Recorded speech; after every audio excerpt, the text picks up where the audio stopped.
ભક્ત કવિ નરસિંહ મહેતા યુનિવર્સિટી દ્વારા ઘોડાસરા મહિલા કોલેજ ખાતે સાયબર સિક્યુરિટી માર્ગદર્શન સેમિનાર યોજાયો. નમસ્કાર, સહજ ન્યૂઝ સાથે હું છું ગોપાલ ભેસાણિયા. જૂનાગઢથી અમારા પ્રતિનિધિ સુલતાન ચૌહાણ પાસેથી મળતી માહિતી મુજબ જૂનાગઢ 8 જાન્યુઆરીએ ભક્ત કવિ નરસિંહ મહેતા યુનિવર્સિટી દ્વારા આજના ડિજિટલ યુગમાં સતત વધતા જઈ રહેલા સાયબર ગુનાઓ સામે જનજાગૃતિ કેળવવા અને નાગરિકોને સાયબર ફ્રોડથી સાવધ બનવાના હેતુસર શહેરની ઘોડાસરા મહિલા arts and commerce and BBA college ખાતે સાયબર સિક્યુરિટી માર્ગદર્શન સેમિનારનું આયોજન કરવામાં આવ્યું હતું. આ સેમિનારમાં કોલેજની વિદ્યાર્થીનીઓ તેમજ વ્યાખ્યાત મોટી સંખ્યામાં ઉપસ્થિત રહ્યા હતા. કાર્યક્રમમાં વિષય પર તજજ્ઞ તરીકે હૈદરાબાદ સ્થિત બહુ રાષ્ટ્રીય કંપનીના ડાયરેક્ટર વિરલ કગથરાએ આજના સમયમાં ટેકનોલોજીના વ્યાપક ઉપયોગ સાથે ઊભા થતા સાયબર ક્રાઇમ અંગે વિસ્તૃત માર્ગદર્શન આપ્યું હતું.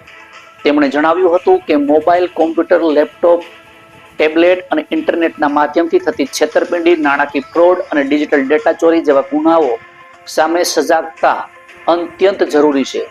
વિરલ કથગરાએ ખાસ કરીને સોશિયલ મીડિયામાં એપ્લિકેશન જેવી કે વોટ્સએપ, ફેસબુક, ઇન્સ્ટાગ્રામ, ટ્વિટર અને યુટ્યુબ પર નવા મિત્રો બનાવતી વખતે થતી છેતરપિંડી, ખોટી લાલચ, ફ્રોડ લિંક અને અસામાજિક તત્વોથી બચવા માટે જરૂરી સાવચેતી અંગે વિગતવાર સમજાવ્યું હતું.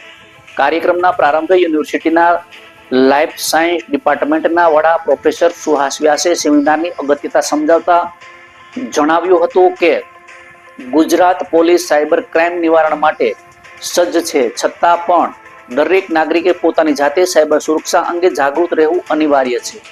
આજનો સેમિનાર વિદ્યાર્થીઓ તથા તેમના પરિવાર માટે ખૂબ જ ઉપયોગી સાબિત થશે તેમ તેમણે જણાવ્યું હતું. યુનિવર્સિટીના IT સેલના system manager doctor Jitendra Bhalodia એક કાર્યક્રમની પૂર્વ ભૂમિકા રજૂ કરતા જણાવ્યું કે લાલચ, ધાક, ધમકી, નાણાકીય ફ્રોડ, અપમાનજનક ભાષાનો ઉપયોગ, પાસવર્ડ અથવા તો ડિજિટલ ડેટા ચોરી જેવા ગુનાઓ સાયબર ક્રાઇમના ભાગરૂપે આવે છે. આવા બનાવો સામે લોક જાગૃતિ એ સૌથી અસરકારક ઉપાય છે તેમ તેમણે ઉમેર્યું હતું.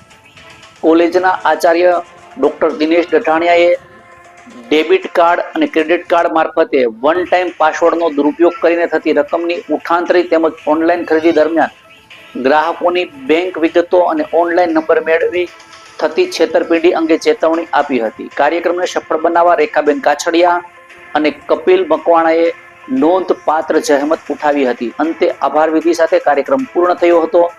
રિપોર્ટર સુલતાન ચૌહાણ, સહજ ન્યૂઝ, જૂનાગઢ.